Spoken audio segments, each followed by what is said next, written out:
Olá, meus queridos stalkers! Tudo bem com vocês? Sejam muito bem-vindos ao episódio 10 do Pode Stalkear.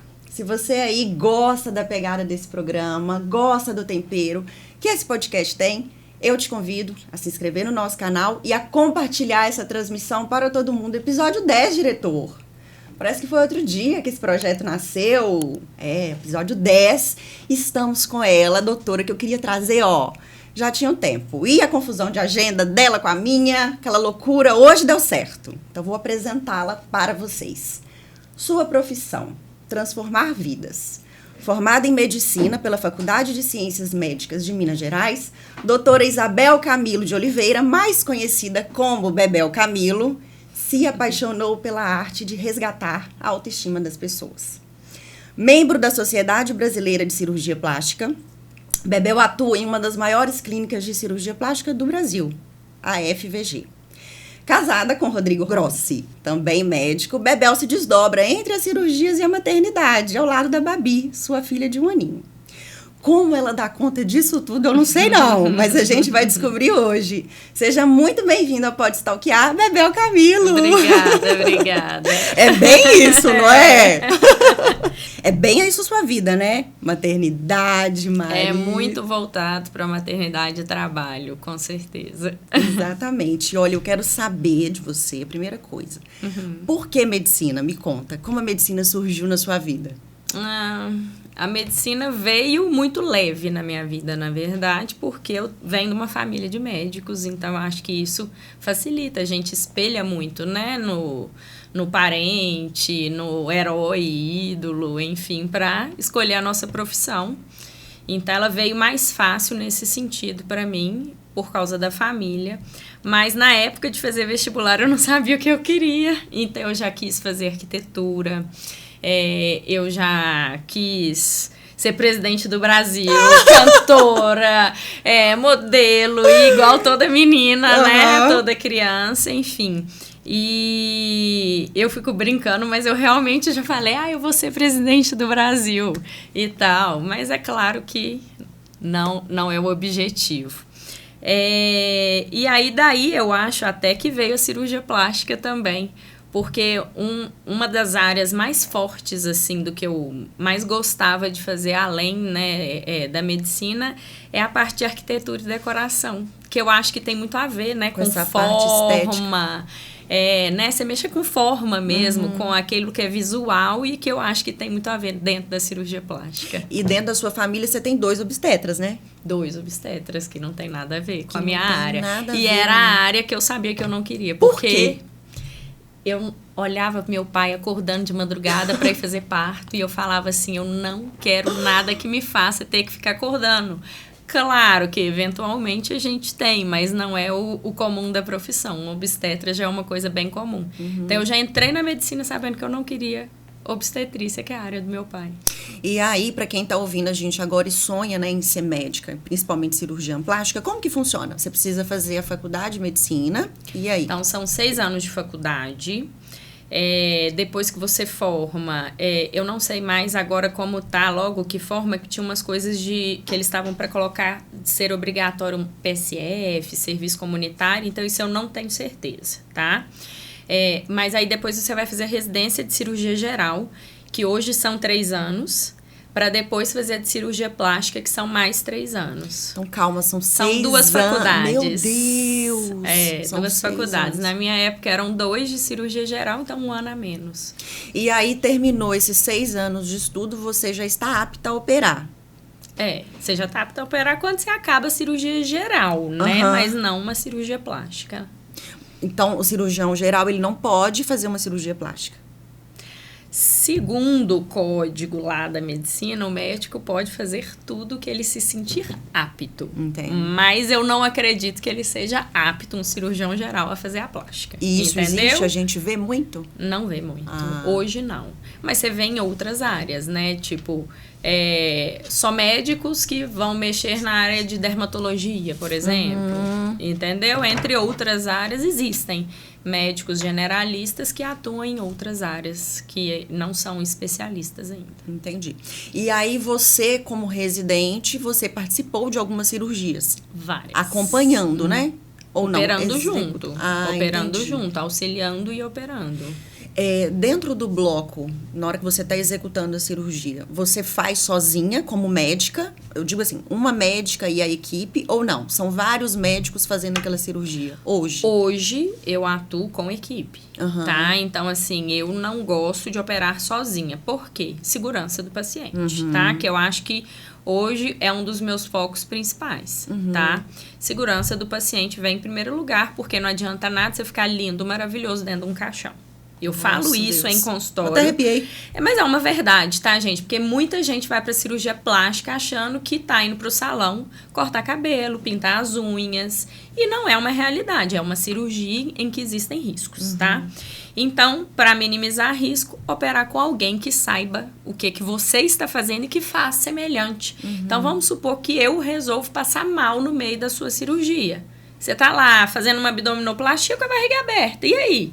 Você vai ficar de barriga aberta? Não, tem uma outra pessoa que é apta a terminar a cirurgia para que, né, o seu sonho siga sendo realizado e eu possa ser assessorada, você entende? Isso é raro, tá, gente? Nunca aconteceu comigo, mas é sempre uma São possibilidade. cenários que você constrói que podem acontecer. Sempre, né? sempre pode. Na hora que você tá lá, o paciente deitado junto com o colega, alguma coisa pode mudar? Por exemplo, um planejamento? Eu planejei fazer dessa forma, mas você e o colega decidiram não... Vamos mudar o caminho? Vamos fazer dessa maneira? Acontece? Pode, desde que você vá levar ao objetivo da paciente, tá? Já troquei tamanho de prótese na hora, porque eu vi que a flacidez da paciente era muito maior e ela não ia fazer a mastopexia, por exemplo. É o que eu gosto? Não, porque é sempre um risco pra mim, porque eu tô dando a minha cara a tapa de fazer essa troca, tá? Então, existe sim algumas mudanças de conduta no intraoperatório, porque, gente, corpo não é matemática, então você chega lá com um planejamento, chega na hora, você vai executando e às vezes podem ter empecilhos no meio para não chegar naquele objetivo. Então, a gente tenta evitar as mudanças, né, de planejamento, mas eventualmente elas acontecem. E na véspera da cirurgia, por exemplo, um dia antes, você se conecta de alguma forma? Por exemplo, com a espiritualidade, você entra em oração, você medita, você se sente ansiosa na véspera de uma cirurgia? Já me senti muito mais, né, gente? Nas primeiras a gente quase que nem dormia, né? Mas eu tenho o hábito, sim, de rezar à noite. Habitualmente eu rezo. Então, eu sempre peço pelas minhas pacientes. Eu peço pelas outras pessoas que estão trabalhando comigo, né? E a ansiedade eu acho que vem sempre um pouquinho. Principalmente um caso mais desafiador, uma cirurgia que é um pouco mais difícil. Aí a gente acaba tendo, sim. Mas o que eu vejo que acontece mais é assim, uma cirurgia que foi muito desafiadora, na noite eu fico revivendo a cirurgia. Será que eu fiz isso certo? Será que tinha que ser assim mesmo? Entendeu? É muito comum. E aí, a paciente operou, você fica full time ali naquele suporte, né? Telefone na mão, se ela precisar. Como que funciona isso? Eu tenho o hábito de dormir, por exemplo, com o meu telefone não perturbe. Mas eu operei na noite, e na noite seguinte eu nunca fico com o telefone não perturbe. Eu não tenho coragem, entendeu? Porque... é mais por causa, assim, às vezes uma luzinha, uma propaganda, e aquele sono que é ruim, né? Então, eu tento evitar isso. Eu acho que isso é saudável para todo mundo, mas logo depois de cirurgia eu não tenho coragem. Então, eu deixo ele funcionando normal. Ou seja, médico obstetra ou não... é quase um plantão. Você não terá paz, meu amigo, se a escolha da sua vida for medicina. Não tem jeito. E falando do que você opera mais, eu te stalkeei, entrei no seu Instagram e eu vi que o seu forte me parece ser o corporal. É verdade? Sim, com certeza. Por que dessa escolha? Não sei o porquê que eu comecei no corporal, assim. Porque antes, quando eu estava ainda na residência, eu estava na residência... eu até fiz estágio fora do Brasil, pensando em fazer rinoplastia, né? Gostando muito da parte de face e tal. Mas eu acho que é uma área muito delicada. E eu não me encontrei. E não é uma coisa que é rápido, né? De você ter esse tipo de paciente. E na hora que eu fui pro corpo, eu tinha um preconceito, na verdade, com algumas cirurgias de corpo, quando eu estava na residência, que eu achava que a cicatriz era muito grande ou que não ficava tão bonito e tal. E que depois, até que eu entrei na FVG, eu achei que eu melhorei muito uma parte estética da minha cirurgia. E aí eu apaixonei com cirurgia corporal. Não era o meu foco inicial, eu te confesso. E assim, apaixonei, porque aí você começa a ter bons resultados, os pacientes ficam super satisfeitos e um indica o outro, e você vê que você deu um ótimo resultado para o paciente. E aí é onde eu hoje foco lipoescultura, abdominoplastia, é o que eu mais gosto de fazer. Lipoescultura é aquela que é o corpo todo, né? É o que, na verdade, em geral, se um paciente chega para mim e vai reclamar da barriga, e ela tem indicação de lipo, geralmente eu indico ela uma lipoescultura, porque não adianta nada você ficar com uma barriga reta e com as costas gordas, e aí fica um corpo quadrado, entende? Então, eu penso assim, tronco, a parte do tronco aqui, se você vai fazer alguma área, faça ela toda, entendeu? Faça por completo, porque senão depois você vai se arrepender que você vai ficar com o corpo deformado.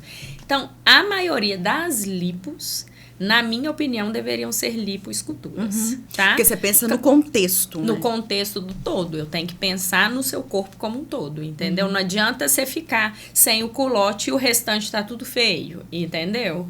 E assim vai. Você limpa o corpo todo, você já tem um braço que já te incomoda um pouquinho, mas nem tanto, quero economizar, não vou fazer.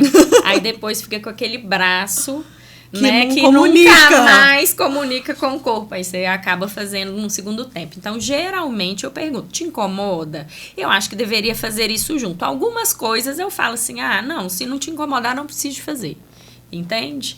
E você tem alguma cirurgia no seu corpo? Se eu já fiz, se você já fez. O que você já fez? Eu já fiz lipo, fiz com o Dr. Denis, aqui em Itabira, no ano que eu formei da faculdade.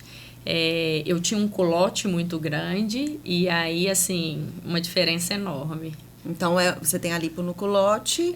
Não é barriga, costas, culote, braço, é aquela lipoescultura mesmo. Menina, eu penso que se eu fizesse residência em plástica, eu ia querer mexer. Mas a gente quer, tá? Chega tecnologia nova. Nossa, quero experimentar. Eu acabo não fazendo, porque eu tenho um pouco de medo de dor, sabe? Assim, gente, dói.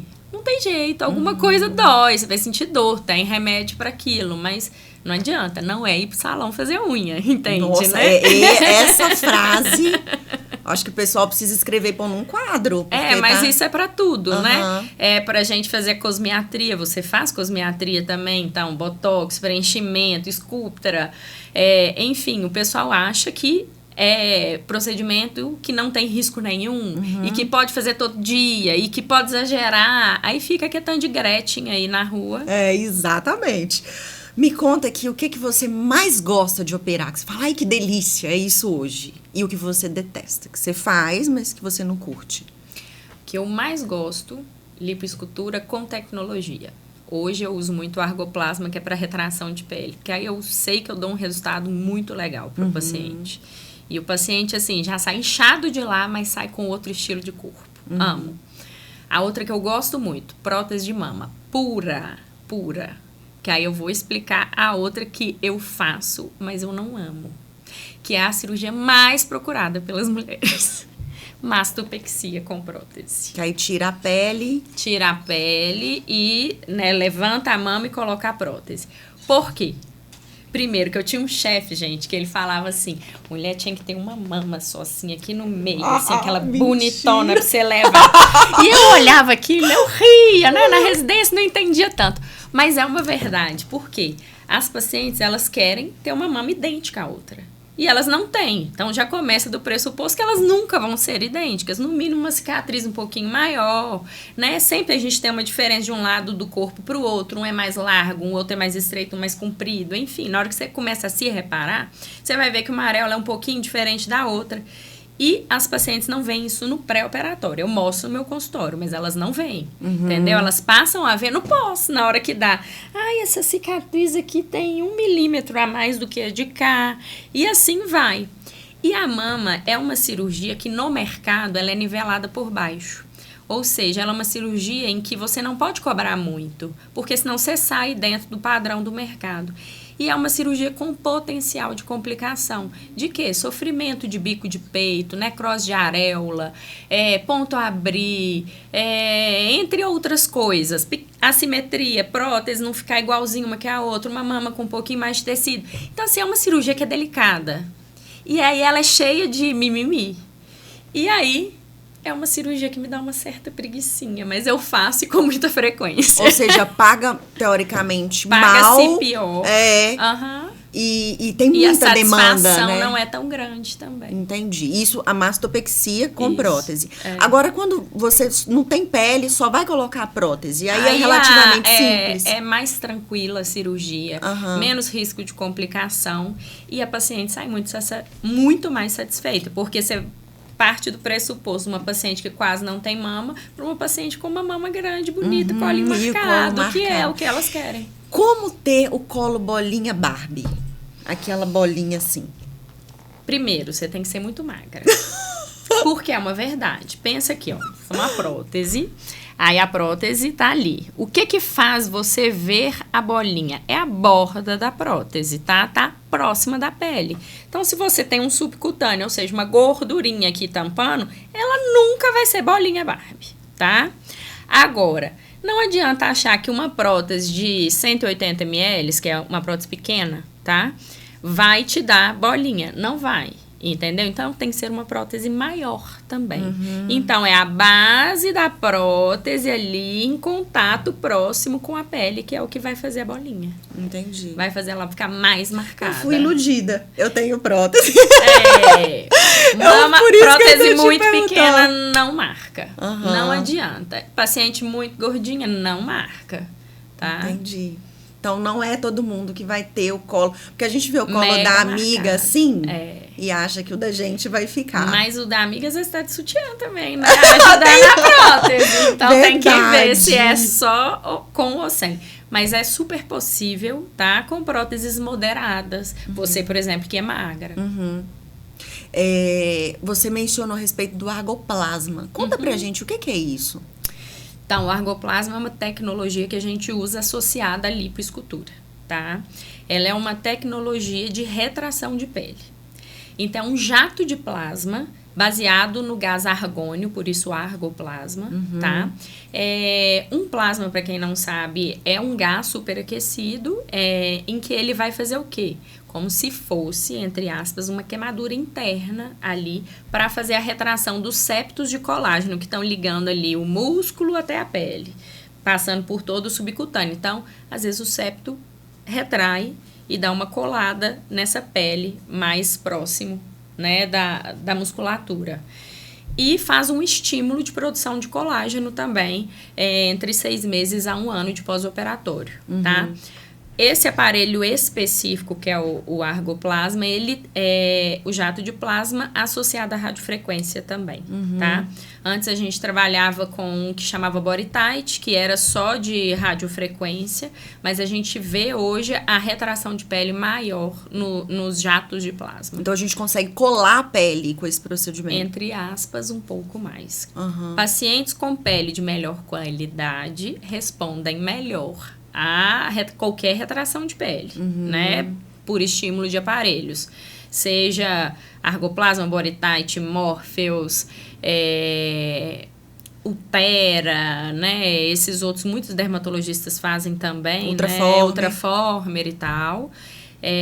Então, a gente nota que o paciente que já tem uma qualidade melhor, né, que já tem um pouco mais de colágeno, eles respondem melhor. Mas não quer dizer que o outro não vai responder, ele só vai responder menos. Então, é muito de um paciente para outro. Então, também é uma coisa que a gente não pode prometer o resultado da amiga, porque a amiga é diferente. E o argoplasma é um procedimento feito exclusivamente em bloco cirúrgico? Bloco cirúrgico. Tá. Porque a gente precisa da lipo, eu preciso dos canais da lipo para passar o aparelho. Nem que seja uma lipo pequena, mas eu preciso passar o aparelho de lipo primeiro para eu passar o aparelho. Perfeito, ótimo. Falando um pouquinho agora de facial, a gente escuta falar que a rinoplastia é uma das cirurgias faciais mais complexas, assim. Verdade. É verdade? Você concorda com isso? Muito. Normalmente, o médico que opera nariz, ele opera só nariz. A gente vê muito isso, né? Opera nariz e às vezes uma mama, porque ele colhe costela, que é da região da mama, para usar no nariz. Mas assim, a maioria começa operando de tudo e depois vai focando naquilo que gosta mais, né? O que leva mais jeito. Então, assim, a gente vê vários cirurgiões de nariz que acabam focando só em nariz. Mas tem vários que fazem um pouco de tudo e são muito bons de nariz também. Nariz você faz? Faço, mas eu também faço pouco. Entendi. A verdade, eu sempre chamo um colega que é desses, que quer ficar 100% em nariz para operar comigo quando eu opero os narizes. Mas já foi um sonho. Eu achava que era uma cirurgia muito mais fácil do que eu esperava, sabe? Eu penso que a exigência do paciente por ser centro de face, né? Exato, o rosto. Meu Deus. Apesar de eu amar a parte estética de cosmiatria, mas o nariz não... Eu não peguei o feeling dele, eu acho. E o que você pensa a respeito desses procedimentos hoje feitos em clínicas? Fio, preenchimento, o que você pensa a respeito? Então, eu acho que tem que ser feito com parcimônia, mas o paciente que tem indicação cirúrgica não adianta ficar fazendo 1001 coisas e achar que vai ter o mesmo resultado, porque não vai. Então, o paciente que tem uma indicação de uma rinoplastia mesmo, não adianta ele fazer um preenchimento aqui que ele vai ficar parcialmente satisfeito, tá? E tem os riscos inerentes do procedimento, que um preenchimento de nariz eu faço, inclusive, não sei se você faz, Sim. mas a gente tem risco de pegar artéria, de trombose, de necrose de pele. Teve o caso do Naldo, se eu não me engano, em que ele teve uma complicação. Então, assim, isso pode acontecer, e mesmo com pessoas que fazem muito e que são aptas àquilo, né? Então, eu sou a favor de fazer para pequenos detalhes, pequenas coisas, mas vamos remodelar o nariz como um todo. Não vai ficar 100%. Inclusive, queria mandar um beijo para a doutora Ana Luísa, nossa amiga. Fofíssima. Um beijo, Lu, tá operando o nariz aí lindamente. E de vez em quando eu troco umas figurinhas com a Lu, converso com ela, e eu falo que quanto mais a gente estuda anatomia, mais medo a gente tem de ficar fazendo. E a Lu fala exatamente isso. Gabi, o preenchimento vale a pena? Vale. Em casos específicos. Às vezes um paciente também com um risco cirúrgico mais alto, que não vale a pena operar. Aí você pensa, né, em dar uma melhorada. Mas que o mercado estético está, assim, cada vez mais prostituído, e tá uma loucura. Sim. E tá todo mundo quer fazendo preço tudo. Baixo, sim. Então, que fique também a dica, né? Eu, como biomédica esteta, a doutora como cirurgiã, para vocês tomarem cuidado com promoção, com aquele cirurgião que quer te operar, quer fazer tudo de uma vez, que você percebe aquela ansiedade e tudo pode. Tomem cuidado com isso, viu, gente? Porque é muito sério. É verdade. Agora eu quero falar também de uma coisa que a gente bate o olho e fala assim, nossa, que coisa estranha. Que entrega que foi feita a cirurgia. O umbigo da abdominoplastia. Aquele umbigo, ele é meio dismórfico às vezes, né? Queloidal. Dá uma sensação que realmente recortou o umbigo e colocou ali. Eu queria saber o seguinte, Bebel. Sempre quando é feita a abdominoplastia, é aquele aspecto? Ou tem como a gente ter um aspecto mais natural, mais bonito desse umbigo? Então, cirurgias hoje mais modernas já estão começando a mexer menos no umbigo. Então, por exemplo, o argoplasma é um que existe hoje uma cirurgia que é uma abdominoplastia minimamente invasiva, eles chamam de MILA, em que faz-se por videolaparoscopia a correção da diastase do paciente. Então, geralmente entra um cirurgião geral junto da gente. Diastase é aquele afastamento do músculo em que as pacientes geralmente, ou por obesidade ou por gravidez, têm. E aí, é mais comum em grávidas, né? Então, a grávida foi lá, barrigão esticou, barriga voltou para o lugar. No que ela voltou para o lugar, a gente tem essa musculatura, que é a reto abdominal, ela esticou junto, ela volta, mas nem sempre ela cola uma na outra, que é o normal. E aí, às vezes, fica um dedinho 2 dedinhos, às vezes uma hérnia no umbigo. Então, existem vários fatores, né, para a gente querer corrigir essa parte da parede abdominal. Faz parte da abdominoplastia isso. Na abdominoplastia clássica, a gente vem com um corte aqui de baixo, levanta, né, a pele e a gordura do músculo, costura o músculo por dentro, corrige se tiver alguma hérnia e tal, e puxa a pele do umbigo para baixo para jogar fora essa pele. Como se vestisse de novo o corpo. Exatamente, joga fora essa pele que está sobrando, tá? Na abdominoplastia minimamente invasiva, essa parte muscular, ela é feita por videolaparoscopia. Então, é pelos furinhos que a gente usa para fazer a lipoescultura. Então, eles vêm, fazem a costura do músculo, se tiver uma eventual hérnia umbilical ou próximo dele, já faz a correção dela. E aí, a gente faz a lipo e faz o argoplasma para essa pele colar um pouco mais. Mas, claro, não é indicado para todos os pacientes. Um paciente que tem uma pele com muita flacidez, que já tem aquele abdômen avental, né, que é aquele que dobra, né, para cima da pepeca, aí não adianta eu querer fazer isso, porque não vai ter a retração de pele suficiente. Esse tem que cortar real. Quando é assim, tem que cortar. Aí, dentro dos que cortam a barriga, abdominoplastia que você tá lá no umbigo, né? Então, se a gente corta, a gente tem a opção de manter o umbigo antigo do paciente, em que faz um corte ao redor do umbigo, né? Deixa ele lá conectado na parede abdominal, puxa a pele e depois faz um furinho para sair a pontinha do umbigo de novo para fora. Então, fica uma cicatriz ao redor do umbigo, que eu acho estigmatizante da cirurgia plástica de barriga, da abdominoplastia. Hoje, a técnica que eu uso é um umbigo novo, chama neo-umbigo, tá? Em que a gente faz um umbigo costuradinho por dentro, tá? Então, ele tem cortes, mas que eles são pouco aparentes e não tem aquele corte ao redor do umbigo. Mas nenhuma técnica é 100% maravilhosa. Então, cada uma vai ter o seu defeito e a sua vantagem. Mas eu acredito, só de escutar a sua narrativa, que a sua é melhor. Não quer dizer que é melhor. Porque ele não vai ficar grossinho ao redor. Mas existem complicações também relativas a esse tipo de umbigo. Paciente muito magra, por exemplo.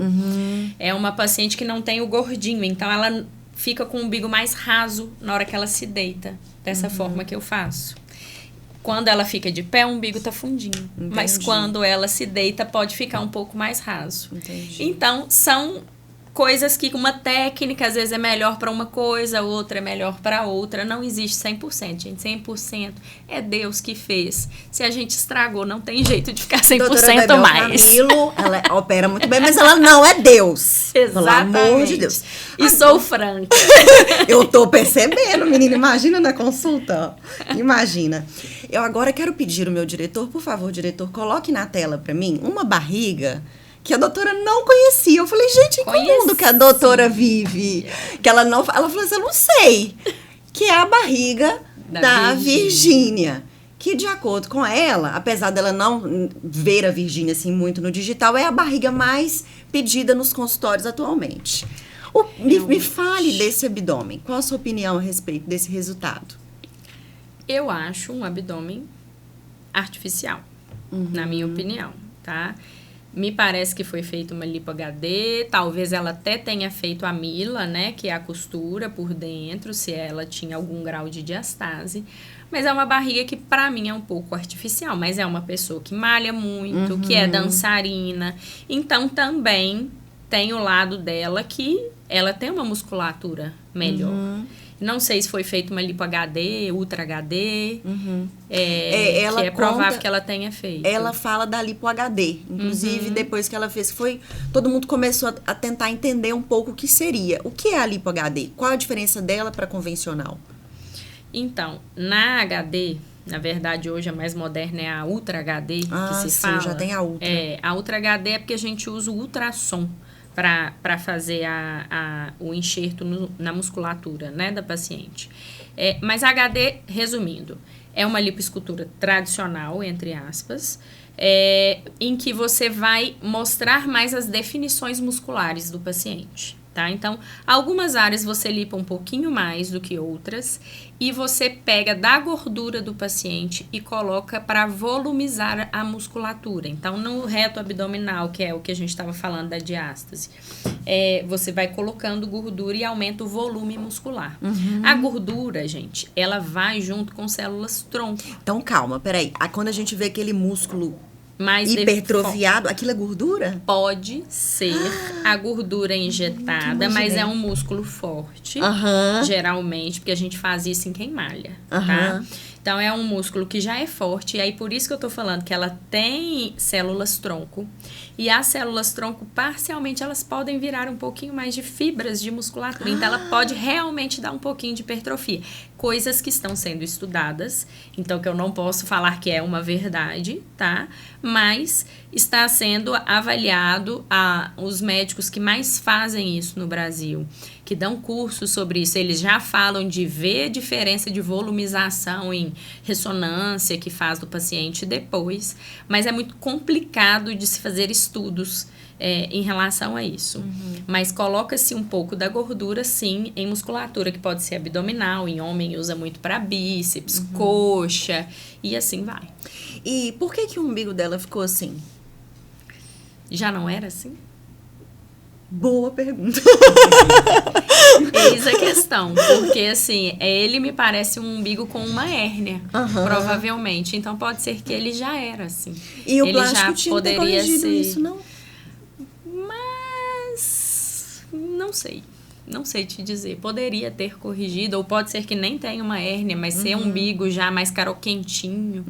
Então, assim, a gente teria que pegar uma imagem dela antes pra gente conseguir ver. E o que teria que ter sido feito para esse resultado ser mais natural? Um pouco menos de lipo. Tirar menos, né? Um pouco menos de lipo. Mas essa... tá. Aí uma paciente chegou e falou, doutora, eu quero a barriga da Virgínia. Aí eu falo assim, mas eu não sei nem como é a barriga da Virgínia. Tô brincando, já sei. Mas eu sempre falo, gente, não adianta me pedir barriga de ninguém, rosto de ninguém, porque cada uma é uma. Então a gente tem que ver o que o seu resultado é possível fazer. Tá? Eu mostro antes e depois de paciente no consultório, mostro. Mas é para você ter noção do que é possível fazer. E mostra, olha, essa aqui era mais magrinha, o resultado ficou melhor. Essa aqui já era mais gordinha, eu consigo um bom resultado, mas é um pouco inferior. Vamos lá, emagrece um pouquinho, a gente consegue dar um resultado melhor para você. E eu mando os meus pacientes emagrecerem. Perfeito. Quando a gente digita assim no Google... cirurgia plástica, morte ou risco, cirurgia plástica, a primeira palavra que vem é lipoaspiração. É, de fato, a cirurgia mais arriscada? Sim. Por quê? Pelo tempo cirúrgico, cirurgias, às vezes, que passam, né, de 8 horas de cirurgia, já começam a aumentar mais o risco de trombose, que é um problema grave na plástica.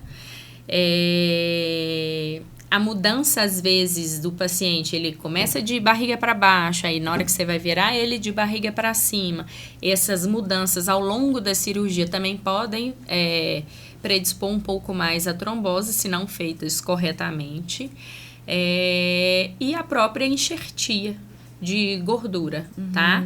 Que em grandes volumes, colocadas em lugares errados, podem dar embolia gordurosa, que é grave, que pode levar ao óbito, tá? Mas qualquer cirurgia, gente, tem aumento de risco para trombose, tá? Então, isso a gente tem que ter essa consciência. Cirurgias que passaram de 2 horas, se eu não me engano, elas já começam a aumentar risco. E aí, daí que você tem que ter uma equipe muito boa, você tem que ter aparelhagem para evitar que esses riscos, né, fiquem altos. Então, a gente usa durante o procedimento bota pneumática fazendo massagem na perna, porque o principal foco de trombo é membro inferior, ou seja, perna, panturrilha. Aquecimento do paciente, porque o paciente que a temperatura dele começa a cair ao longo da cirurgia, aumenta o risco de trombose. E assim vai. São várias coisinhas que a gente vai fazendo para ter mais segurança. Inclusive, por isso que veio a lipo Ultra HD, porque com o ultrassom você consegue ver se você está colocando a gordura em algum vaso ou não. Aonde você está colocando essa gordura. Perfeito. Tá? Enxertia intramuscular, né, que é dentro do músculo, no bumbum, é proscrito. É proscrito em qualquer estudo, né, de cirurgia plástica a respeito disso, porque o vaso do bumbum, da musculatura glútea específico, é como se ele fizesse um vácuo e puxasse essa gordura para dentro dele. É aonde acontecem os casos mais fatais. O que é proscrito? É o que não pode acontecer. Ah, entendi. Os termos são tão comuns, né? Que a gente comuns pra gente, esquecendo. é verdade. Proscrito que é abominado na sociedade. Não pode. Não pode. A gente colocou aqui para você avaliar 2 resultados, né? Aqui o da Virgínia, que a gente já comentou, e esse. Esse é o da Virgínia também, diretor? É antes e depois, ótimo. Então, esse Mas resultado nós temos que ver esse umbigo mais de perto. Mas aqui provavelmente ela já tinha alguma lipo? O que você pensa? Ou não, né? Não tem como saber. Não dá pra saber, Não né? dá pra ver se ela tinha lipo antes aí. Poderia ter ou não, né? Ela tinha um corpo bem bacana, um corpo mais natural. Se ela já malhava muito nessa época, pra gente ver também se a musculatura só da enxertia ou porque ela realmente tá pegando pesado, entendeu? Entendi. Eu particularmente gosto mais desse resultado, do antes, né? Mas é o que você disse. Também o conceito da beleza, da estética, como a gente já havia conversado nos bastidores, é muito subjetivo, né? Exatamente. Não dá pra gente... Às vezes o que um acha lindo, o outro acha horrível, né? Eu acho assim, um meio termo talvez desses dois ia ficar bem legal também, mas ela já tinha um corpo lindo antes, Sim. né? Eu quero falar um pouquinho agora a respeito da doença do silicone, que todo mundo tem comentado, né, ultimamente. Pelo que a gente ouve falar, e aí eu quero que você me fale mais, seria um tipo de doença autoimune, onde o próprio organismo começa a combater a prótese, que de fato é um corpo estranho. O que tem hoje relatado com relação a isso? Então, existe a síndrome ásia, né, que eles falam que é essa doença do silicone. Ela tem sido estudada, mas ela é rara, muito rara. E aí, o que a gente tem também é uma doença que ganhou a visão dos Instagramers, dos YouTubers e assim vai, tá? Em que é muito legal falar contra e aparecer e ganhar seguidor, entendeu? A doença existe? Sim, existe, tá? Ela está sendo estudada, mas ainda tem-se na literatura como muito rara, tá? Ela é muito voltada exatamente à doença autoimune, então é uma doença que geralmente ela começa sendo tratada no reumatologista, e o reumatologista que indica pra gente o explante, porque ele já tentou de tudo, já viu de tudo, e o paciente não teve melhora dos sintomas.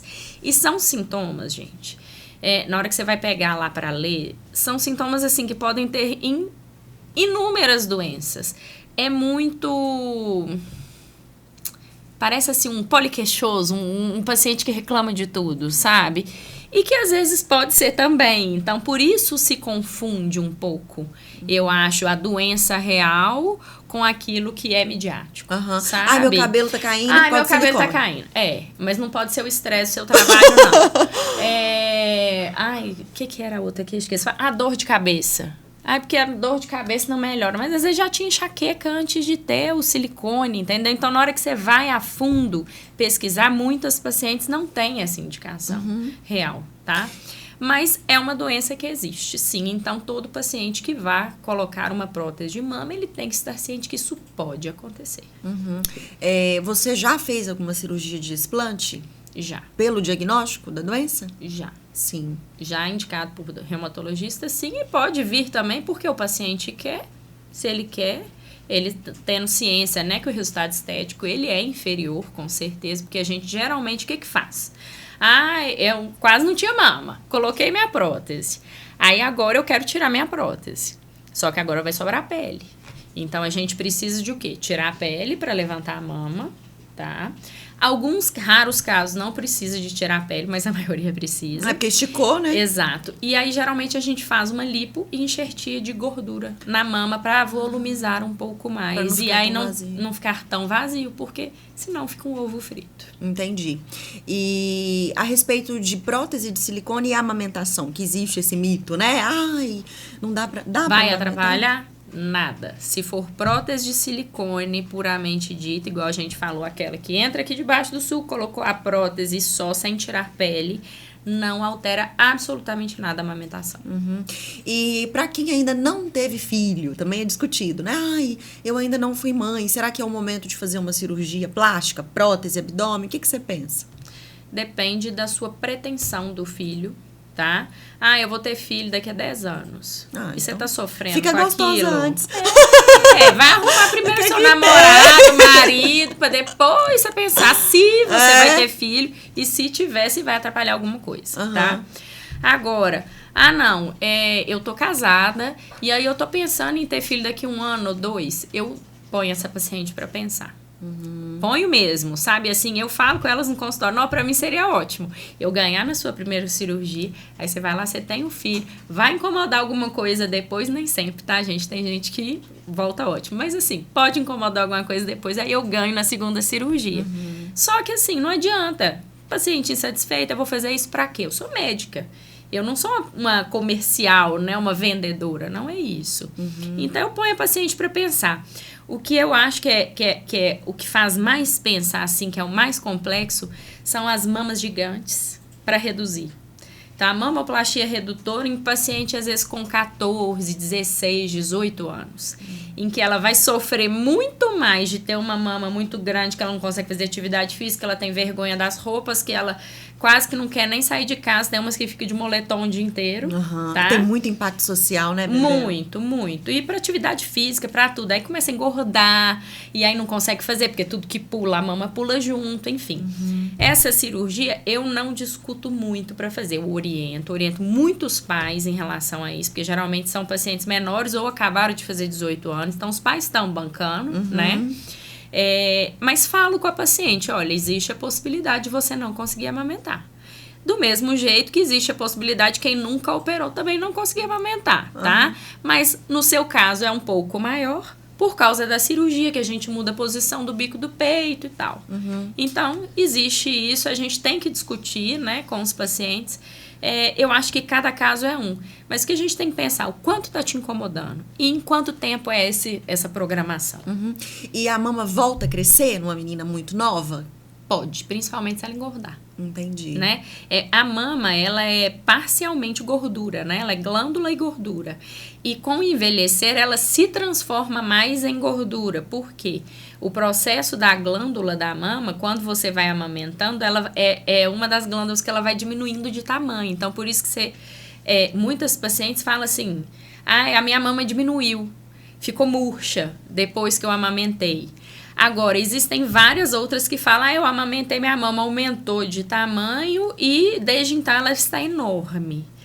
Aí é muito voltado para o que engordou, isso acontece porque ela se transforma em gordura. E aí você engorda, a mama aumenta de volume. E aquela em que nota que diminuiu, ela geralmente manteve o peso ou emagreceu, e aí diminuiu de volume pela amamentação, porque realmente diminui, a glândula diminui, e mais pelo emagrecimento. Entendi. Ou seja, tudo que a gente tem conversado até agora, não existe nada definitivo. Nada. Que você vai fazer e vai ficar intacto daquele jeito ali e forever. a gravidade tá atuando, gente. Ela vence da gente. Ela tem paciência. A sua vida inteira ela tá atuando. Então, gravidade tá aí. E por falar em volume, eu quero falar agora de bumbum. A brasileira ama bunda, né? Não adianta. É grande maioria. O que é mais seguro para ser feito em glúteo? para volume? Porque a gente vê muito, por exemplo, cirúrgico o polimetilmetacrilato, né? Por exemplo, o PMMA. O que você pensa a respeito? Vale a pena fazer um procedimento desse ou não? É prótese, pronto e acabou? Me conta. PMMA, igual eu falei antes, é proscrito também, como enxertia para volumização, a não serem pacientes aidéticos com emagrecimento exagerado, em que eles fazem para volumizar principalmente rosto. Tá na bula do remédio e tá escrito, né? Pelo menos na Sociedade Brasileira de Cirurgia Plástica, é para isso que serve PMMA. PMMA, para quem não sabe, ele é também um cimento ósseo. Ele é usado na ortopedia para isso. Só que, claro que na estética ele é feito de forma diferente, mais diluído e tal. Mas só para você entender a complexidade do produto. Então, para mim, para aumento de bumbum, é absurdo quem faça e quem faça a propaganda para a paciente fazer. Porque às vezes ela vai inadvertidamente, sem saber que tem risco. Risco de quê, doutora? Risco desse produto migrar, subir para a pele e dar uma úlcera na pele, dar uma ferida crônica, deformar, dar nódulo, calcificar. Então, são várias coisas que a gente vê de complicação relacionada a PMMA. E ele é na bunda, na coxa, no rosto, porque usava também como preenchimento definitivo, né, antigamente. Mas, na minha opinião, não deve ser feito por nenhum profissional de saúde. Entendi. Então, bumbum é prótese? Não é prótese necessariamente. Aí a gente já tem o Strianon, que é o ácido hialurônico próprio para corporal. Então, para quem não quer uma coisa definitiva, que está inseguro, enfim, ou não quer cirurgia, existe essa possibilidade.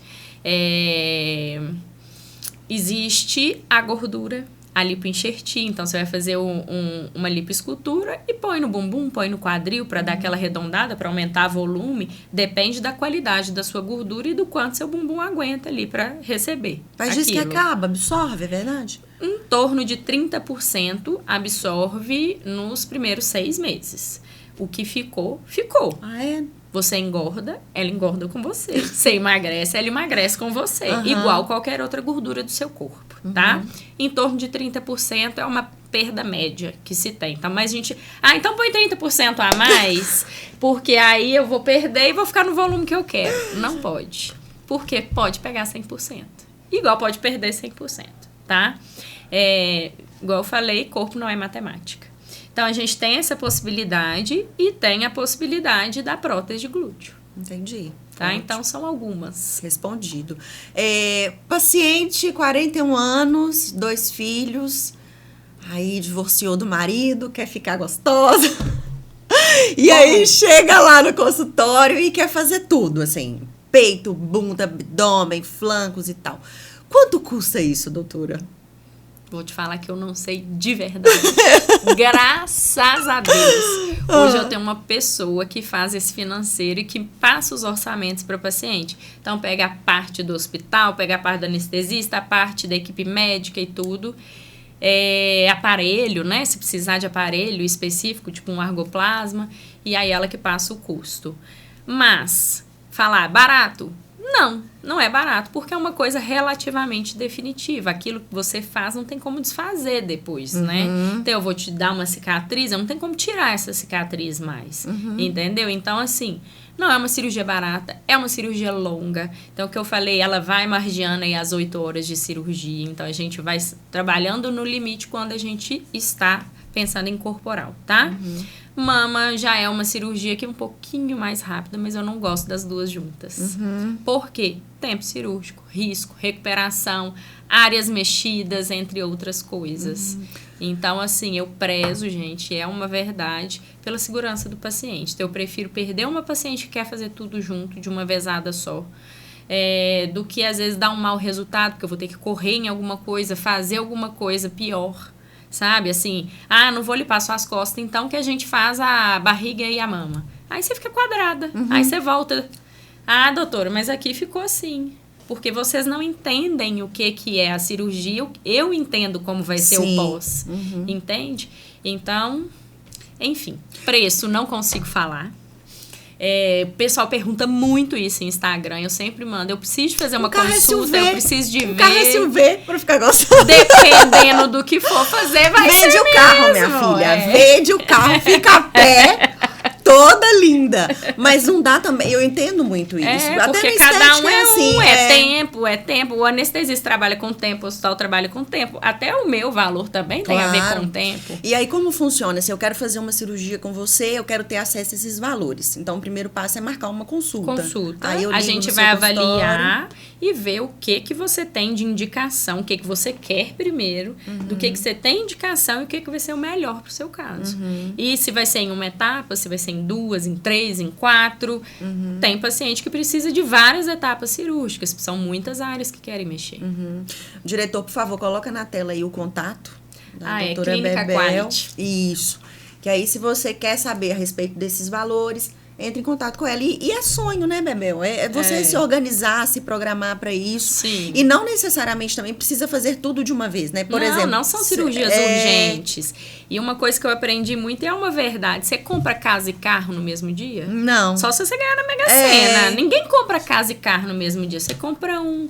curte, gosta, vê, depois você compra o outro e assim vai. Eu acho que cirurgia plástica é a mesma coisa. Exatamente. Qual o principal nome hoje da cirurgia plástica do Brasil? Aquele médico que você admira, se espelha, gosta do trabalho. Que difícil. Pergunta difícil. A gente tem um cara top, lindo e maravilhoso, mas que já faleceu, que é o Pitangui, que foi um dos maiores cirurgiões plásticos do Brasil, né? Então, acho que ele é inspiração para todos nós da cirurgia plástica. E hoje a gente tem uma cirurgia plástica muito diferente da época do Pitangui. Então, a gente tem uma cirurgia plástica muito mais moderna, em que os médicos também eles vão se subespecializando e vão estudando mais o Pitangui era um cirurgião plástico de tudo. Ele fazia face, ele fazia nariz, ele fazia corpo, ele fazia mama. E, entre outras, né? E mexia com queimado, que ele tem uma ala de queimados lá no Rio em nome dele. E é lindo esse tudo, trabalho, né? E aí você vai vendo que é como se fosse aquele médico generalista das antigas, só que para cirurgia plástica. E hoje a gente tem vários subs. Então, assim, em cada área você tem um que inspira, você tem muita gente bacana. Não dá nem para ficar citando nomes, porque senão depois eu vou ficar com vergonha, que eu não citei de todos. Mas o Pitangui é uma referência para todo mundo da sua área, né? Eu acho. O que você considera, assim, como mais desafiador da sua profissão? Entender o que está na cabeça da paciente. O que ela quer. Na minha área. Muito difícil. Porque a gente mexe, igual você falou, com sonho. E é sonho mesmo. E, às vezes, uma paciente que parece tranquila, sem dúvida nenhuma, no consultório, tudo tá bom, tudo que você indicou tá bom. Aí chega no pós-operatório, tudo tá ruim, não era isso que eu queria. E a gente fica perdido, entendeu? E às vezes uma paciente que é chata no pré-operatório, que você acha assim, nossa, essa vai me dar um trabalho do cão, chega, tudo tá ótimo depois. Engraçado, então, assim, né? a gente não tem como entrar na cabeça do outro. Então, eu acho que o mais difícil é conseguir captar. E aquilo que você falou agora, a paciente acabou de separar, e aí vai e quer corpo novo, tudo novo. Não é a hora dela fazer cirurgia plástica. Não é a hora, porque a cabeça dela não está 100%. Se ela acabou de separar, primeiro ela tem que se encontrar como uma nova mulher, né? Tô falando como mulher, né? Uma nova mulher, para depois ela ver o que realmente incomoda ela, para chegar na gente, vamos operar isso. Eu acho que isso realmente vale a pena. E nesse momento você exerce a medicina e não a venda, né? Você coloca o seu lado humano. Por isso que eu não vendo. Porque eu não sei vender, para começar, eu sou péssima.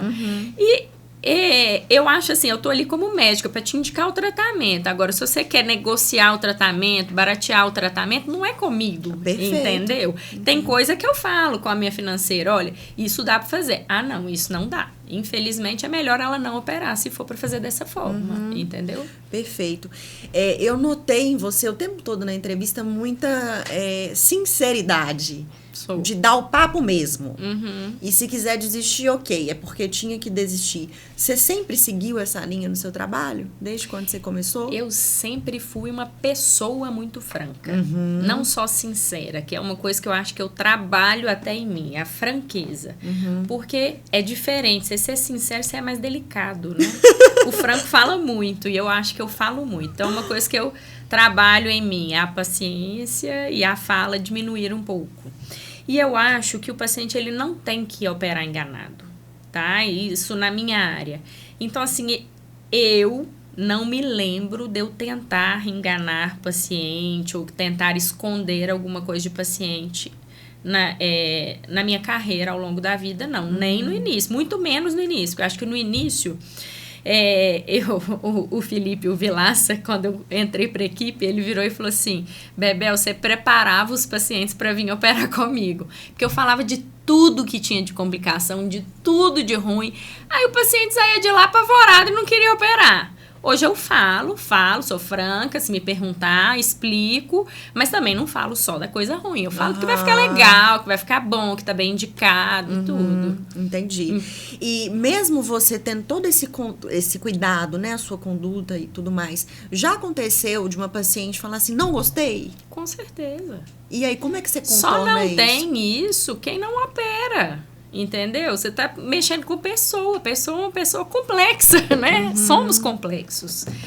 Uai, a gente tenta ver o que dá para ser feito, tá? Eu não sou uma pessoa que restringe o fazer refinamento, né? Se precisar, eu acho que precisa, bora fazer. Às vezes, se eu até nem acho que precisa, mas o paciente quer também, eu vou ficar discutindo, quer operar de novo, a gente opera, né? Dá para melhorar alguma coisinha? Sempre dá, né? É muito difícil não dar. Então, eu acho que eu lido mais dessa forma. Mas o paciente que fica extremamente insatisfeito, às vezes ele vai até querer judicializar, isso pode acontecer e só não vai ter quem não opera. Entendi. Você faz terapia? Não mais, deveria voltar. Não, porque tô você precisando. tá tão bem resolvida. Eu falo que quando a gente lida com o outro, com outra cabeça, com outro ser humano, com preferências, com sonhos, não é a gente. Às vezes nem a gente sabe o que a gente quer. É verdade, mas é verdade. É complexo, não é fácil não. Eu quero falar agora de um procedimento... Você conhece a Andressa Urach? Já ouviu falar? É uma modelo que, inclusive, já colocou PMMA no bumbum. É uma pessoa que sempre está fazendo coisas, cirurgicamente falando. E, recentemente, ela fez uma cirurgia plástica para retirada de ossos da costela. E retirada mesmo. Ela, inclusive, fotografou. Existe... A gente escuta muito falar, fulana de tal tem cintura fina porque tirou osso da costela. Eu me lembro que a Thalia foi discutido isso, né? Sim. Essa cirurgia existe? Isso pode ser feito? Ela existe, ela pode ser feito, mas, na minha opinião, é uma mutilação, tá? Minha opinião, Isabel, tá? Existe também a cirurgia de remodelamento costal, em que você faz uma fratura na costela para fechar um pouco, que é o que o pessoal fala, eu tenho estômago alto, é a costela que é mais aberta. E aí, o que a gente faz?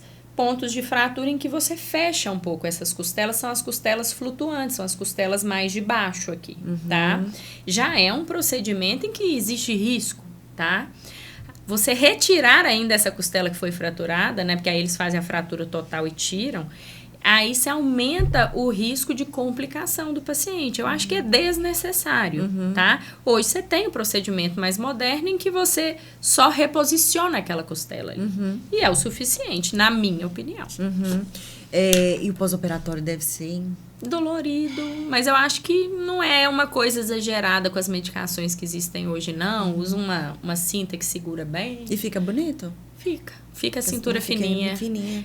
É muito legal para quem realmente tem aquele tórax meio de barrilzinho, sabe? Assim, e que não é gordura visceral, né? Porque tem a gordura que é de dentro da barriga, que o paciente tá gordo como um todo e engorda lá dentro dos órgãos também, né? Que é aquela famosa barriga de chope, de homem que bebe, que dá gordura lá dentro, né? Mas é diferente daquele que tem o tronco mais largo. E aí não deixa o paciente ter cintura. Você faz, às vezes, lipo. Ela fica sequinha e ainda fica meio quadradinha. Então, é aonde o remodelamento costal eu acho que é bem indicado. Entendi. E essa barriga de chope que você mencionou, isso não cabe lipoaspiração, né? Pra dentro, não. Se for a barriguinha de gordura, sim, temos bom resultado. Mas aquela que é uma barriga dura, né? Que é que a gente brinca de chope, ela é gordura visceral. O paciente, ele tem que é emagrecer, é Perder emagrecimento peso. real. Ou tipo de dieta também, porque às vezes ele nem é gordo, mas ele tem a gordura visceral é por tipo de alimentação. Aí ele tem que adequar a alimentação. Entendi, perfeito. Agora chegou o momento do programa, que é o quadro Stalkear o Convidado. Para você que para você que não conhece esse quadro, a gente vai entrar agora no Instagram da doutora Bebel e a gente vai ver o que ela tá fazendo da vida, o que ela tá postando. E aí eu vou stalkeá-la aqui ao vivo. Tudo que eu quiser saber a respeito, eu vou perguntar. Bora lá. Apesar de que o Instagram dela é bem business, assim, é bem trabalho. Você tem esse cuidado, né? Você não posta muito, assim. Eu postava muito, até ele virar um trabalho. E é um trabalho real, né, gente? As pessoas acham assim, ai, por que você não posta todo dia? Eu falei, gente, não tem tempo, tem dia que eu tô descabelada. Vocês não querem me ver horrorosa. Eu não quero me ver horrorosa, né, na tela. Então, desde que virou trabalho, eu diminuí muito postagem. Começando pela sua bio, cirurgiã plástica, RQE. O que é RQE? É um registro na qualidade de especialista. Quer dizer que eu sou especialista naquela área. Entendi. Aí eu tenho tanto de cirurgia geral quanto de cirurgia plástica. Entendi. E aí o CRBM cobra isso de você? Que você coloque isso na sua bio, esse número ou não? Não, mas eu acho profissional, eu acho interessante. Sim. Para o paciente saber mesmo. Eu não conheço, por exemplo, um cirurgião. Eu quero saber a conduta dele, se ele é um cirurgião bom, se ele tem esses registros, essa parte de documentos. O que eu faço? Eu consigo entrar no site? Você consegue, no site do CRM, você pesquise seu médico e na da Sociedade Brasileira de Cirurgia Plástica tem lá um pesquise seu cirurgião. Tem um pouquinho de cada um, se ele é registrado ou não no conselho. E nem todo cirurgião plástico é membro da Sociedade Brasileira, né? Não, nem todos são. E como faz para ser? O que o cirurgião precisa ter? Olha, existe uma prova, né, para qualidade de especialista. E aí é depois dessa prova que eles filiam. Enquanto você é residente, você é considerado filiado, tá? Você tá membro em ascensão, eu acho que chama, uma coisa assim. E aí, se você não passa na prova, você às vezes continua como membro em ascensão eterno, já não sendo mais. E existem alguns cirurgiões plásticos bem formados e tudo que nunca tiveram interesse e que não quiseram participar da sociedade. Entendi. Isso acontece também. Não é um problema. Não significa que ele não não é mas membro. é assim, para o paciente é uma segurança. Você saber que é uma pessoa que estudou e que passou uma prova de qualificação e que aquilo ali tá ok. Mas existem alguns raros, bons, muito bons, que não estão na sociedade. Tô abrindo uma foto sua no aniversário da Babi. Um aninho acabou de fazer. Me conta, menina, como foi? Você grávida, trabalhando, Olha, operando? trabalhei. Meu negócio, o que mais ficou complexo é porque eu viajo, né? Eu opero em Belo Horizonte. E atendo muito consultório aqui em Itabira. Meu forte ainda são as pacientes de Itabira, e apesar que elas querem operar lá em Belo Horizonte. Então, eu fico muito nessa estrada, nessa BR maravilhosa que nós temos. E no final da gravidez, a gente já começa a ficar com medo, né? De ter alguma coisa, de entrar em trabalho de parto. E aí eu contratei um motorista. Então, meu marido me levava e aí o motorista me buscava. E aí foi complexo, mas deu tudo certo. E um mês antes eu parei de operar, até para eu poder fazer meus pós-operatórios. Um mês antes? Foi. Um barrigão, então? Foi. Esperando. Foi um mês e meio, uma coisa assim. Aí, para eu poder fazer meus pós-operatórios, ficar mais tranquila, mas sempre, né, tem alguma gente trabalha em equipe, então alguns os médicos da equipe foram avaliando para mim no pós. Mas eu voltei a trabalhar, tipo, um mês depois. Nossa. Voltei devagar, né? Indo no consultório, atendia uma paciente, um pós-operatório, voltava, sabe? Assim, alguma coisa assim. E eu trabalhei até a quinta-feira, fui atender até uma amiga minha, que ela pensava em operar. E aí ela queria operar logo que eu voltasse de licença maternidade, ela não tinha falado isso antes. Eu falei, bora lá no consultório. Se a Babi não nascer até a quinta-feira, eu te atendo. Aí eu atendi ela na quinta, a Bárbara nasceu no domingo. Nossa, então ou seja, foi bem na véspera. E o Rodrigo, seu marido, também é médico? Sim, ele é ortopedista. E ele atende aqui em Itabira também? Atende aqui. Ah, tá. Mas também aí, na mesma clínica. Entendi. Mas aí a rotina dele de trabalho é parecida, né? Não é tão intensa quanto a sua, né? Ele fica mais aqui, né? Ele não fica no vai e volta, como eu. Mas não é pouco intenso, porque dá plantão, né? Ortopedista dá plantão. Então ele tem 2 plantões noturnos por semana, é pesado. Eles dormem até no plantão, não é tão ruim assim, não. De vez em quando que o bicho pega. E você tem vontade de ter mais filhos? Já estamos programando. Não tô tentando ainda não, mas a ideia é de engravidar talvez esse ano. Entendi. E aí vem uma dificuldade, né? Parar de novo, é complexo, a gente fica com medo pelos pacientes, né? Pra mulher não é fácil. Não é fácil. Você posta alguns resultados aqui, né, do seu trabalho. Hoje pode postar, é liberado. Teve hoje uma época que não podia. Não podia, né? aí eu não gostava. E como que funciona na hora que a paciente... Ela sabe que ela está sendo filmada? Isso tudo é combinado antes? É tudo liberado, Elas assinam um termo de consentimento para poder operar, né? Nossa, é muito surpreendente. E aí tem o consentimento de foto, de vídeo. É muito surpreendente porque a gente vê na hora, né? E tem paciente que não gosta, né? Que não quer, eles falam, eu não quero que poste. Qual o resultado, assim, que você fez, que você olhou e falou, nossa, esse resultado foi o melhor da minha carreira? Eu nunca parei pra pensar isso, Não. de verdade, não, mas assim, a gente vê vários bons resultados, vários. Dá pra ver aqui. Eu acho lindo essa entrada lateral, sabe?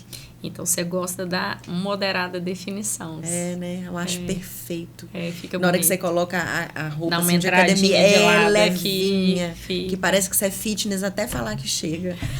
E por falar nisso, você é fitness, assim? Você come bem? Você Como bem.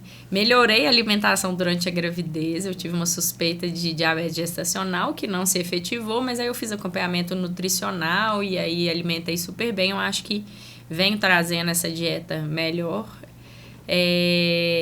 Agora eu preciso de voltar pra academia. Eu voltei só pro tênis, eu não tô tendo tempo de voltar pra academia, mas a musculação me faz muita falta.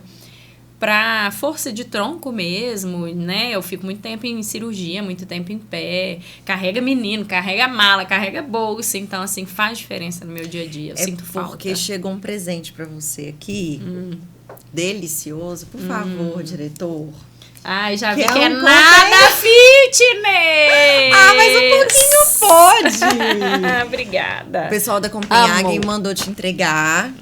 Quando souberam que você estaria aqui, falou assim, não, manda pra ela uma caixa de chocolates. E chocolate de Copenhagen é uma delícia, né, fugir Bebel? da minha dieta. É maravilhoso. Pra você maravilhoso. comer com o Rodrigo. Babi ainda, com certeza, não come doce.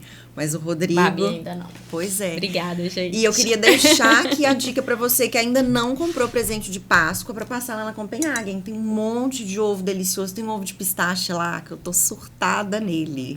Pistache é bom demais. E o que eu queria falar também é o seguinte, porque o pessoal pensa que lá só vende chocolates assim de valor muito alto. Você consegue comprar lembrancinhas.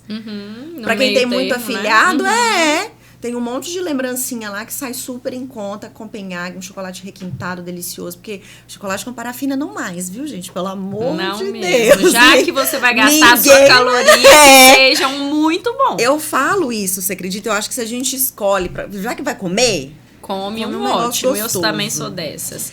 Inclusive, no meu período de gestação, em que eu fiquei, né, sem poder comer doces normais, que tinha que fazer dieta de diabético, incrivelmente, eu nunca fui uma pessoa de muito doce. E na gravidez eu virei, assim, a chocolatra, que eu queria comer doce o dia inteiro, várias vezes por dia e tal, uma coisa muito doida. Até descobri que eu tava grávida por isso, era isso e peito doendo. Aí, enfim... quando me proibiram, né, de comer, eu entrei. Todo chocolate que tem diet na vida, eu procurei na internet. E um dos que eu encontrei foi na Copenhagen. Então, assim, Eu comia a minha gestação toda chocolate Copenhague Diet. E o chocolate Diet deles é gostoso? Muito bom. Não tem aquele gosto de adoçante? Não, muito bom mesmo. Vale a pena. Então, uma dica, né, pra quem precisa. Isso, e um beijo pra Camila e pro Lucas. Obrigada. Gratidão pelo presente. Você postou um resultado aqui lindo de prótese. É provavelmente uma paciente jovem, né? É uma paciente na faixa de uns 30 anos, mais ou menos, 30 e poucos. Porque não tinha flacidez, né? Não, você só vê que prótese. Era só a prótese. Qual o tamanho ideal hoje, que você, esteticamente falando, a sua perspectiva, assim, a sua opinião? O que é bonito com relação a tamanho, um volume? Você diz do tamanho da prótese? Vai depender do biotipo da paciente. Ah, entendi. Porque a prótese, ela não pode passar da lateral do hemitórax, né, da metade do tórax, e nem juntar aqui no meio, porque senão fica aquelas mamas coladas horrorosas. E quando ela vem para a lateral, dá a sensação de gorda, mesmo se a paciente for muito magrinha, porque ela tá pulando pro lado. Então, vai variar muito de um paciente para outro, né? E de gosto mesmo. Eu quero colão marcado, eu quero uma coisa mais natural. Eu, Isabel, gosto do meio termo. Eu não gosto de colo marcadão. Na minha opinião, eu acho exagerado, tá? Mas eu tenho várias pacientes que acham lindo, tá? A gente tem um número cabalístico, assim, né? Que a gente brinca. Que é o número, que a maioria a gente usa, né? Ou indica, mesmo que você vá depois diminuir um pouquinho, aumentar um pouquinho. Eu gosto muito da faixa de uns 375, porque eu uso prótese atrás do músculo. Então, atrás do músculo dá uma sensação de um volume de 80 a 100 ml a menos, porque o músculo está ali comprimindo. E as pacientes têm mais hábito de falar volumes na frente do músculo. Pelo menos aqui em Itabira é mais comum. E aí, o paciente às vezes chega assim, eu quero pôr 200 ml. Eu falo assim, então se você quer 200, provavelmente você quer uns 300. Aí a gente testa lá no consultório, eu meço, vejo. Mas eu gosto muito desse número, 375. E essa questão do posicionamento da prótese na frente ou atrás? Qual que é a diferença? Com relação ao resultado, né? Exato. Na frente, ele vai marcar mais o colo, porque tá mais coladinho lá na pele, aquela bordinha igual eu expliquei, o outro tem o músculo no meio do caminho. Porém, a mama vai ceder muito mais rápido. Por quê? O que vai segurar a prótese no lugar? A pele e a glândula gordura ali, que não aguenta peso de prótese grande. Então, se for uma prótese pequenininha, ainda rende mais tempo, esse paciente que usa mais sutiã e tal. Mas a tendência é essa mama ceder com mais facilidade à gravidade, que não nos ajuda, né? Já atrás do músculo, a gente levanta o músculo, coloca a prótese e fecha de novo o músculo sobre o tórax, fazendo com que o músculo sustente o peso dessa prótese sobre o tórax e não a pele. E muitas vezes chega paciente, assim, com pouca mama, mas já tem estria, entendeu? Então, a pele que tem estria, ela não aguenta peso, né? Ela não aguentou nem o peso da mama pequena, quanto mais uma prótese. Então, assim, quando a gente põe atrás do músculo, tem essa vantagem que o músculo sustenta, ela demora mais a ceder. Se a paciente não tem muita mama natural, que é uma mama muito pequenininha prévia, o resultado é muito longo prazo. Agora, se ela já tem uma mama um pouquinho maior, com o tempo a mama natural vai continuar cedendo, mas aí acaba caindo, às vezes, para uma mastopexia. Quando você fala assim, a gente acredita que por trás vai ser um resultado mais sustentável a longo prazo, né? Sim, mas dói um pouquinho mais, né? Existem algumas complicações se não for feita de determinadas formas, então... Por isso que ainda é muito comum colocar na frente. Uma baby. Novinha. Vocês começaram a namorar com quantos anos? Você tinha quantos anos? Foi em 2008. Né? Eu não falo minha idade. Minha idade eu só falo pra médica. Mas eu comecei a namorar em 2008. Então já tem uns belos anos. Quantos anos de relacionamento? 2008, 2024, 15 anos, vamos fazer 16 esse ano. Uma vida. E vocês são muito, assim, conectados um com o outro? Existe super. Eu falo até pela parceria, profissão. super mesmo. E às vezes noto que ele tá mais distante. O que tá acontecendo? Aí, às vezes, é cansaço, é menino, né? Mas, assim, a gente tem essa parceria, essa conexão. Isso é muito legal. E vocês se conheceram na faculdade? Isso. O Rodrigo, ele formou em Barbacena, né? Que é o mesmo lugar que a minha irmã formou. Eu formei nas Ciências Médicas, em Belo Horizonte. Então, num dos jogos de medicina, né, o Intermed, eu fiquei uma noite no alojamento de Barbacena, que a gente ia para um hotel, mas o hotel era só no dia seguinte. A gente chegou um dia antes. Aí foi onde eu conheci ele. Ah, entendi. E você ia nesses jogos todos? Todos. Você jogava o quê? Tudo. O que precisava de mulher jogada, tava eu lá. Ia pra curtir. Ia pra curtir, ia pra balada, pra beber, pra tudo, mas eu julgava. Eu gostava do negócio do julgar e eu tocava na charanga também. Então eu já joguei basquete, eu já joguei futebol, eu já nadei, eu já fiz aqueles de... que tem corrida à distância... na verdade, eu fiz um salto à distância aqui em Itabira, mas deu errado. O joelho mas na depois charanga, sofreu. menina, você não tem cara de charanga. Tocava tamborim. Obrigada, diretor. Já stalkeei à vontade aqui. A gente nota no seu Instagram, como eu já tinha dito, que você, assim, posta bem na medida, uma coisa ou outra do pessoal, mais coisa de trabalho. Você tem alguma assessoria, alguém que te ajuda com isso? Ou você segue? Tenho. Tá. Hoje eu tenho a Amanda, né, que faz a parte de marketing. Uhum. E hoje existe uma estratégia de marketing na sua área da cirurgia plástica, também na área da estética, que é o marketing de ostentação. Das doutoras que se cobrem de grife, e bolsas, e carro de luxo e tudo mais. O que você pensa a respeito disso? Você pensa que, na grande maioria das vezes, a pessoa esquece um pouco do profissional, do paciente, e preocupa só em mostrar marcas? O que você acha a respeito? Eu não sei dizer do profissional, né? Vamos ser sinceros, assim. Mas eu acho totalmente desnecessário. Você vai atrair um tipo de paciente que não é o que eu quero. Não é porque o paciente tem dinheiro que ele ostenta, entendeu? Eu tenho pacientes que têm muita grana e que não querem mostrar que tem, entendeu? Então, assim, eu acho que a mesma coisa a gente. Eu quero ter uma bolsa de luxo? Ótimo, pode ter, fica à vontade. Mas você não precisa ficar postando isso no Instagram. Se cobrir de grife, né? Exato. Se você quer viver só de grife, o problema é seu, não tem problema nenhum. Mas eu acho que você não tem que ostentar isso, vamos colocar assim, entendeu? É porque a ideia é que o paciente faça uma leitura de ela tá com uma Chanel, então ela tá com uma Chanel porque ela produz muito, ela tem prosperidade, é muito rica, e dá ela é certo, excelente profissional. E aí eu também quero operar com ela. Mas não é bem assim, não, a gente é sabe. Bem assim, não é. E agora eu queria também te dar um presente, porque eu falo que essa parte da imagem profissional conta muito, né? Claro. A gente tem que ter esse cuidado. E uma empresa aqui em Itabira que sabia da sua vinda aqui, fez questão de mandar um presente. Obrigada, diretor. E que eu estou devendo uma visita, que eles que já me ligaram peça, várias vezes. Jaleca, obrigada, eu amo. Inclusive, obrigada, tenho vários. Obrigada. E aí, eles mandaram um jaleco muito lindo pra você. Você pode ficar à vontade depois pra poder abrir, ver em casa, obrigada. postar, marcar eles. E a jaleca tem uma pegada de jalecos que fogem do convencional. Não são aqueles jalecos que a gente tá acostumada, brancos, simples, né? Sempre tem uma informação de moda, um punho, uma manga. Sim, que são lindos, né? São lindos. Cor, detalhe, uma coleção mais colorida.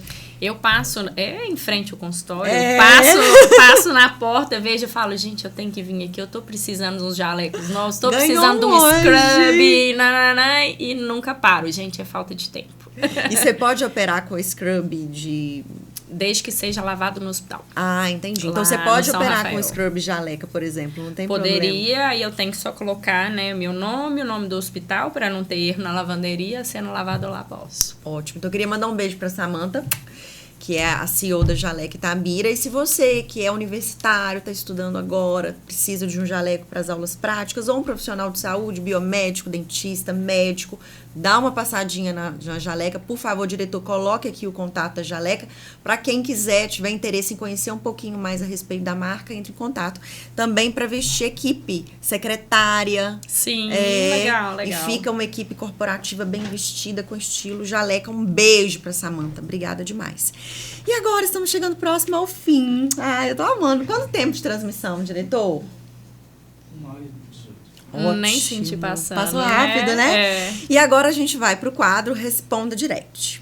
Funciona assim. Eu vou te falar uma palavra e aquilo que vier à sua mente você devolve pra mim em jogo rápido. Minha mente fértil. Medicina. Amor. Família. Muito amor. Cirurgia. Complexo. Um sonho. Viajar o mundo todo. Eu amo operar quando... Eu amo operar sempre. Estética. Eu acho que é muito importante, mas não é tudo. Babi. Mais amor ainda. Casamento. Também é complexo, mas é muito bom. Uma viagem. Suíça. Uma viagem que você sonha.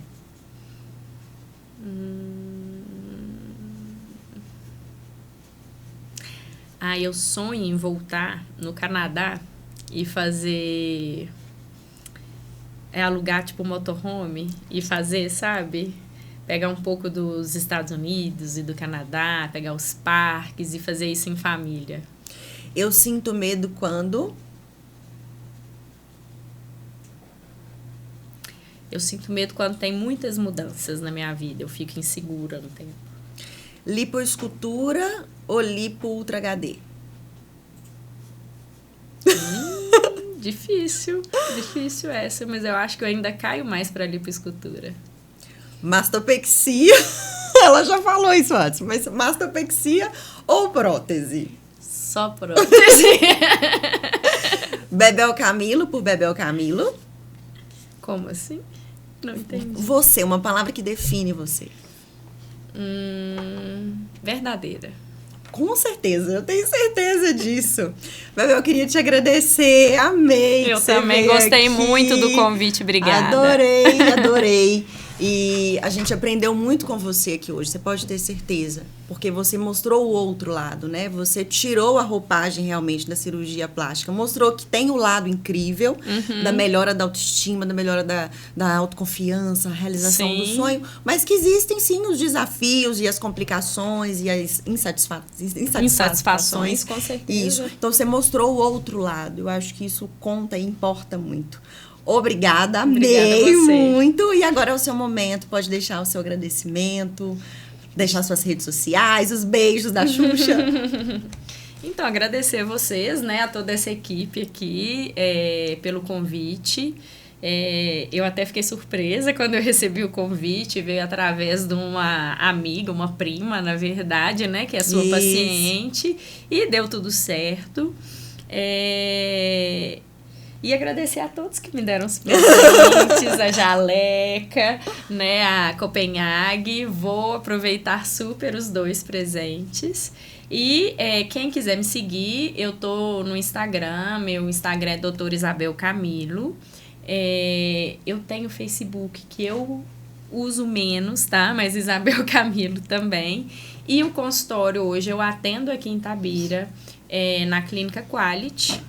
E em Belo Horizonte eu atendo no Medplex, então vou deixar o contato com vocês também. Perfeito, obrigada, gratidão Obrigada demais. E antes da gente encerrar, todo mundo sabe que a gente tem um cartunista aqui que durante a transmissão, sim, obrigado, diretor, que a gente tem um cartunista aqui durante a transmissão que aí ele fica desenhando, rascunhando momentos dessa entrevista. E agora chegou o momento da gente ver o que ele preparou pra gente. Lembrando que ele desenhou para uma cirurgiã plástica, ou seja, uma pessoa que tem um senso estético apuradíssimo. Vamos ver. Vou até tomar um suco aqui pra ver Lene, o que saiu de dá mim. tchau pra todo mundo te conhecer, Lene. Lene. Obrigada. Vamos ver o que você preparou pra gente.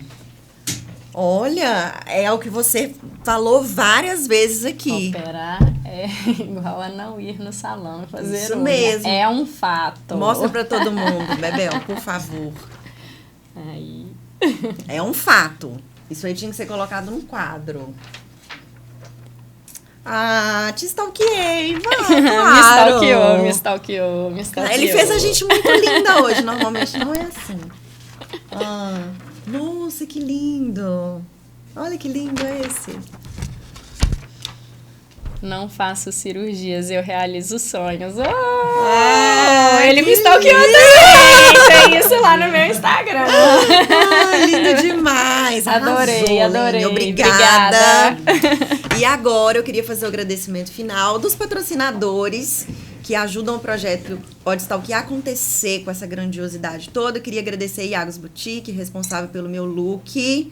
Gratidão, tô com esse look aqui bem inverno, mas é porque o ar-condicionado tá aqui, porque hoje tá quente. Mas o Iago escolhe meu look, sabe? Aí ele fala assim, você vai assim. Não interessa se você vai sentir calor, você vai assim. Então, eu queria agradecer. Iagos Boutique, Nayara Bijus, responsável pelo meu brinco. Coloquei um brinquinho bem singelo hoje. Não tão grande, para ornar com o look. Estúdio Lícia Velar, um beijo pra Lícia, responsável por fazer meu cabelo e maquiagem. Adoro a produção de lá. Você já esteve lá? Estúdio Lícia Velar? Não fui ainda, nossa, mas eu adoro o trabalho, que eu já vi várias pessoas. Perfeito.